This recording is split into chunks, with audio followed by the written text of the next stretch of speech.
YouTube. Today in the Naughty Librarian, I am doing my end of December wrap-up. Okay, so 2020 is officially over. I finished out December with kind of a lot of books, like 8.5 books. I'll explain that, but there's a lot of books I read. I kind of went a bit rogue from my TBR, and I don't know, I had a good time with it. But yeah, there's a bunch of different stuff I just want to start reviewing. After this video, all of the books I read in 2020 will have been reviewed. So I feel like it's a milestone and I'm proud of myself. So anyway, let's go. First category is holiday stuff, and I read 3 of them. Let's start it off with a classic, okay? I finally read A Christmas Carol by Charles Dickens. I feel like the book has been out long enough at this point that we all kind of know what it's about. Scrooge, he's a jerk, he's grumpy all the time, and then like 3 ghosts come bother him on Christmas and they're like, hey, you gotta stop being a jerk. And he's like, you know what, you're right, I should stop being a jerk. And then he stops being a jerk. And Christmas. I think that's the simplest explanation of A Christmas Carol ever. But that's it. We all know the story. And for some reason, I actually hadn't read the source material. And so it was Christmas Eve, and I was like, yeah, I'm going to do this. I'm going to read this on Christmas Eve. It's only like 120 pages. It's very short, so I've just kind of a breeze through it. And you know what? It made me remember how much I like Charles Dickens' prose. Because I haven't read anything by Charles Dickens since like high school, if I'm being honest. So like it's been a minute. This was like a fun little trip in memory lane because I forgot how much I enjoyed his prose and how he kind of breaks the fourth wall a bit in his writing, and I dig it. I liked it, and it's just like, I don't know. It makes me want to read more Charles Dickens stuff. Maybe in 2021. Maybe it'll be part of my Drunk Classics series. I don't know, but yeah, if you have a favorite Dickens story, let me know in the comments down below. However, caveat, I will not read Tale of Two Cities. I hate it. I said what I said, okay? I hate Tale of Two Cities with a passion, and I will fight you. So I'm not reading that one, but if you got anything else you think I should read, comments down below. I also read How the Duke Stole Christmas, and this is a compilation of novellas by Tessa, Sarah MacLean, Sophie Jordan, and Joanna Shupe. And I've read Tessa, I've read Sarah MacLean before, so I kind of knew what I would be getting in both of those stories. And both of the stories we got from them are very kind of indicative of the writing style, but I hadn't read Sophie Jordan or Joanna Shupe, so I was interested in their stories. And, like, okay, here's the thing. These are... I'm using the term novella loosely. These are more like short stories because this is only one book. So you can't fit 4 novellas in one book that's this short. So they're short stories.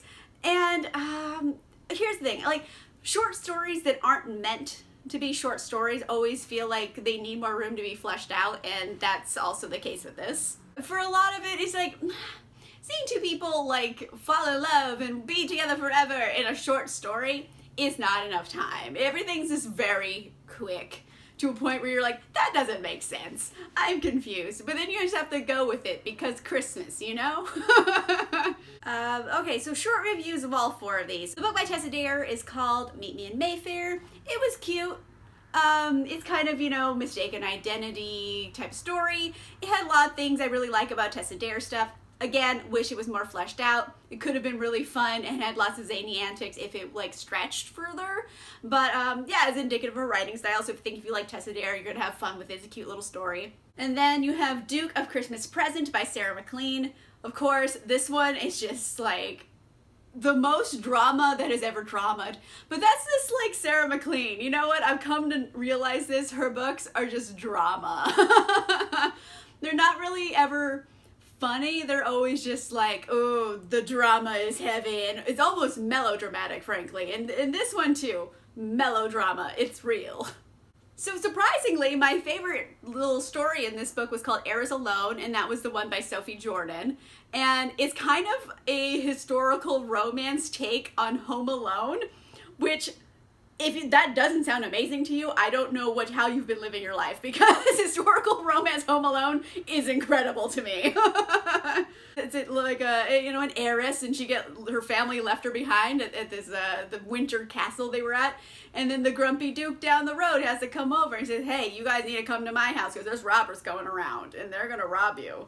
And so she's like, ugh, fine. And then like they just do it immediately. So it seemed like they skipped a few steps. But overall, love the concept. It intrigued me with Sophie Jordan. I would read more stuff by her. Last story is Christmas in Central Park by Joanna Shupe.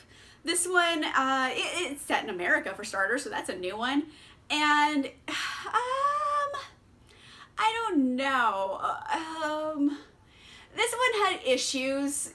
Even for a short story, it had some issues that were like, that's sketchy if you think about it very hard, but Christmas, so you go along with it, you know? And I don't know. This one wasn't very good, but I'm interested in the time period and the setting that Joanna Shupe seems to use in her books, which is like, you know, Victorian era, but in America. So I'm interested in that. And maybe some other stories by her. I don't know. I'm interested in her writing style. It didn't put me off to it. Just like there's certain aspects of this story in particular that were just sketchy. But whatever. So overall, like 3.5 stars. It's an average book. It's not great by any means, but it's above average because it's fun and Christmassy and delightful. So if you want a fun Christmas romp, I would recommend. But if you're looking for something like deep and good, you're not gonna find it. These are just for fun Christmas adventures. I also read In Holidaze by Christina Lauren. This was the book of the month for the Blades and Bodice Rippers book club. There is a whole live show on my channel already where we go into detail discussing this one. Overall, I gave it, again, 3.5 stars. I found it average, but slightly better than average. It is not their best work. The basic gist here is that it's Groundhog Day but Christmas. So there's this woman, Malin, and she's like, oh, I'm making a wish for what would make me happy. And then all of a sudden she's in a time loop and she keeps like repeating the same like Christmas week. And also, there's a love interest and like they're gonna get together. It's like a childhood friends to lovers situation.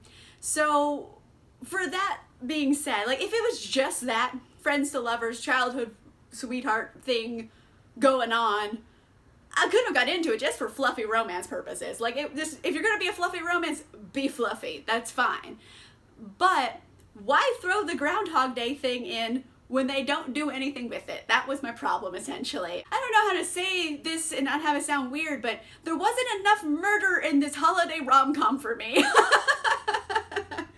She didn't die enough. She didn't repeat the day enough. I think she did it like twice. Like, that's not enough stakes. The stakes aren't high enough. I wanted to see them play with the trope more than they did, because like if you're gonna have it, play with it. Otherwise just take it out. Like, why is it there, you know? So it has issues just in how it's written, but if you're going into it looking for like a fluffy rom-com, you will get that. If were like me and you thought they were gonna play with the trope more, you're gonna be a bit disappointed. So I don't know, 3.5. It's better than average, but not by much. Next category is sci-fi, and I read 4 of them. I read Harrow the Ninth by Tamsyn Muir. And you know what, I'll just cut to the chase. I gave it 2 stars. I know, no one is more disappointed than me.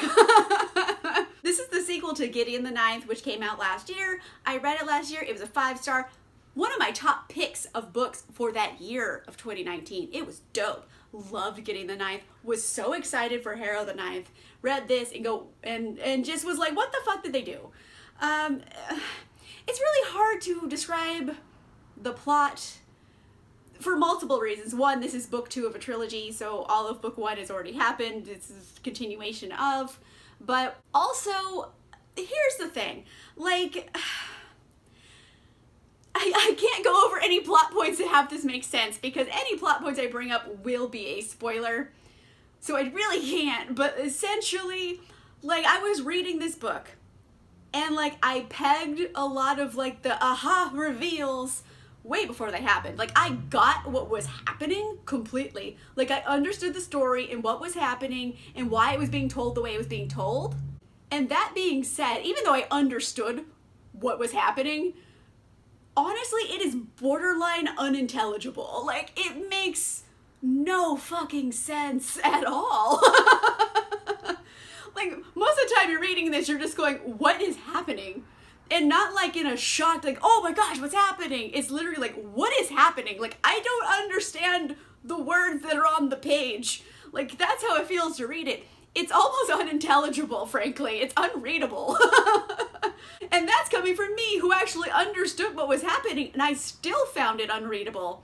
So that, I don't have words. I ended up giving it 2 stars because the first 70% of the book, unintelligible. Could not even pretend to, like, I understood, but I didn't at the same time. I was just in this weird floaty space, and I couldn't, like, wrap my brain around it. It's unintelligible. And then, like, the last 30% of the book, it became intelligible. I don't know. It started making, the writing got increasingly better for the last 30% of the book. But having me suffer through 70% of the book of just going, this is unreadable, to get to the last 30% and have fun with it is a lot to ask of your readers. And the whole thing with it feeling very disorienting and unreadable, frankly, I think it is on purpose, but there's better ways to tell the story than to have your readers just be frustrated for 70% of your book. Like, that's a lot to ask. Like, every time I beta read, my number one comment I say is, like, don't ask your readers to do that much. Okay? You are telling the story. Don't make me tell the story to myself. You know what I mean? Like, that's the biggest thing I give to authors. Like, don't make your audience try that hard. So, yeah, 2 stars, because it had its moments for 30% of the book. I think a lot of it is just that Harrow is the heroine in this, and not Gideon. Without spoilers, Gideon is not the heroine in this, and I won't say why, but it made me realize how much of the charm and what I really loved, the je ne sais quoi of Gideon the Ninth, was really Gideon, the character herself, really doing a lot of the heavy lifting there, and then taking Gideon out of the story and just having it be with Harrow, who's frankly dull and uninteresting, but could have been if written correctly. It was just like, it was a slog. It was a slog to get through. So I don't know, like, am I going to read the last book of the series? Like, probably. Oh, God, I'm probably going to do it. But it's coming out like 2 years from now. It's not coming out until 2022. So it's going to be a long-ass time. So I don't know. Maybe I won't, because Harrow just, like, taked it for me. Oh my gosh. Like, I know there's middle book syndrome, but this is just, like, lighting your storyline on fire and watching it burn. I don't know. I'm so disappointed. I'm just going to move on. So leaving my TBR list, I just marathon read so many Murderbot books because I loved book 1 so much. I read 2 through 4.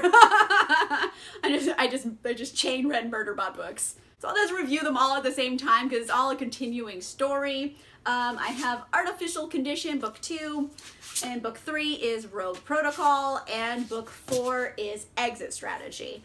And I think overall my favorite was Rogue Protocol, book 2.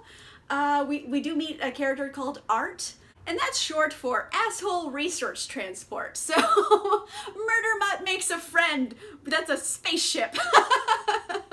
And this one was really, really fun. It's also Murderbot continuing on their storyline, and you meet some new characters, Murderbot finding out what they really want to do with their existence. I don't know. It's like a really fun one. It has a lot of humor in it. I enjoyed it quite a bit. Then you had Artificial Condition. And this one is supposed to, you know, hit you in the feels. And fuck, it does. Oh man, like this one, it hurt my feelings. That's why I just didn't like it as much. It hurt my feelings, and I'm bitter about it. Again, we meet more new characters, more new robot friends, and this one is pretty tragic, actually. None of the books have really been tragic before this one, and this one you're just like, just kick me in the heart, fine. And then you had Exit Strategy, which is Murderbot coming back around to the characters from book 1. So now Murderbot is back with their original crew, going back to that storyline and finishing that out and what's gonna happen next. So overall, I enjoyed it. I think I gave them 4 or 5 stars each. I just wanted Murderbot in my life, and I just chain read them. Yeah, you know, for being a murder robot, I really relate to this character. So strangely enough, this is a very non-human character.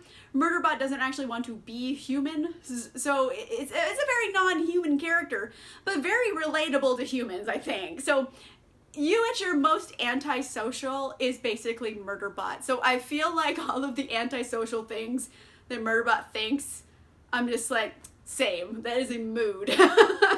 So I recommend this series. I mean, they're all novellas. You can knock them out one a day and just chain read them like I did. It was really fun. I recommend doing it. Last category is fantasy, and I read 2 of them. I read On the Edge by Ilona Andrews. This was just a treat book for me. I have not read an Ilona Andrews book that I didn't like. Really, I haven't. I think the lowest I've ever like rated a Ilona Andrews book was maybe 3 stars. I think that's the lowest, and that's like good still. This is book 1 of the Edge series, which is one of their much earlier series than the ones I've been reading, you know, more recently, like the Kate Daniels series, the Hidden Legacy series. Both of them, obsessed. I love them intensely. This came before though, so I'm like, okay, going back in time. Let's see what this is about. And considering I have read a lot of other Ilona Andrews books and their future writing from this point, like I've seen them do it better. Like, let's be real. Like, this is kind of Ilona Andrews at their clumsiest, I would say. But that being said, Ilona Andrews at their clumsiest is still really good. Like, their clumsy is like other people's great. So I don't know. For them, it's not their best work. I think I gave it 4 stars because I just had fun reading it. But is it their best? No. Is it fun? Yeah, definitely. But it's clumsy. So this is a one and done. I think this series is actually episodic. So these characters might appear in other books, but they aren't about them. So that's like a different thing, because most Ilona Andrews series I've read have followed one character over multiple books. But this one's about Rose and Declan. Rose is, I don't know, she's a Southern woman trying her best, raising her brothers because her mom's dead and her dad took off. She has a lot on her plate. Mind you, she also has magic, and one of her brothers is like a werecat. And the other one can bring things back from the dead. So she has her hands full. She has a lot on her plate, and she's just trying her best to get by. Enter Declan. He is from a place called the Weird. Essentially, there's 3 places in this world. The Weird, the Broken, and the Edge. The Broken is normal world, no magic. Walmart is there. Like, that's the Broken. And then you have the Edge. The Edge. It's literally in between the Weird and the Broken, kind of a mix of both. And then you have the Weird, which is like fantasy land of magic. So Declan, he is a big up from the magic land. He comes over to the Edge because he's hunting this creature. He meets Rose, and he's just like, hey lady, you should marry the shit out of me. And she's like, no. And he's like, come on. And it goes from there. There's also peril. They have to kill like bad guys and demon beasts. And it's like, it's very Ilona Andrews in its world building. So I had a lot of fun with it, albeit it is clumsy for them. Maybe not clumsy for different authors, but for them it's clumsy. But I still had fun. I think I'm going to continue on with the series because I know the next one is following a character that was pretty prominent in this book, and I want to see what happens. I want to know how that's going to shake out. So I will continue with the series. I had fun with this. Last up, I have The Spider by Leo Carew, and this is my failure book. I'll say it. I read, I don't know, like a little over 30%, 35% of the book. Let's say that. So this is, I DNF'd, but it wasn't like a DNF, like I hate the book. I think it's good. It's just like I was so uninterested in reading it at that period of time that like I was like forcing myself to read it, and it was making me hate it because I had to force myself to do it. So instead, I put it down and just chain read Murderbot. And I had a lot of fun doing that. Maybe somewhere in 2021, I will finish reading this.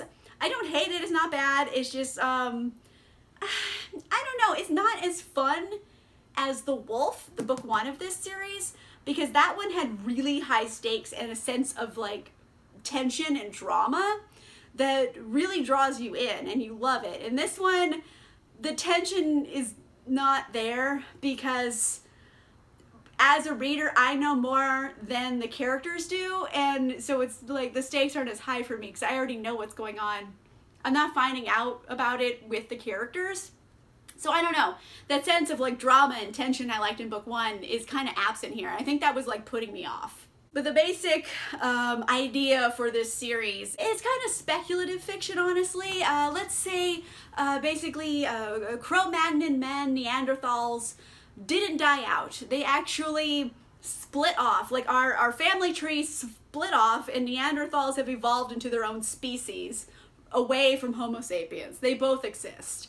And now we're in like kind of a fake England. In the north it has the Neanderthal people, and then you have the south which has the Homo sapiens. They're two different species, very similar obviously, and the Neanderthals, they aren't like cavemen and like using sticks for everything. Like they have a culture and society and they speak and they have language and everything. Like they've evolved, but they're a different species. And you know, they don't get along and they have wars and stuff. Like that's essentially the idea here. But I liked seeing the rise to power and like the plotting and the tension I got in The Wolf that seems pretty absent in The Spider so far. I'm like 35 to maybe 37% of the way through and I just wasn't feeling it. It's not bad though, I'm just like wasn't getting into it. So it is a book I think I'm going to finish. So it's not like a DNF I hate it, it's a DNF like I wasn't in the mood for it. You know what I mean? I am done. That completes 2020. I've officially reviewed all of the books I have read in 2020. It's done. I just feel good about it. I feel good about myself. Let me know in the comments down below. Have you read any of these books too? And if so, what were your thoughts on them? I feel like Harrow the Ninth, people either love it or they hate it. It seems very divisive. How did you feel about it? Also, the Charles Dickens thing. If you have any classics you think I really should read this year, let me know in the comments down below. If you like this video, make sure you give it a like. And if you want to see more videos, make sure you subscribe. And I'll see you guys soon. Bye!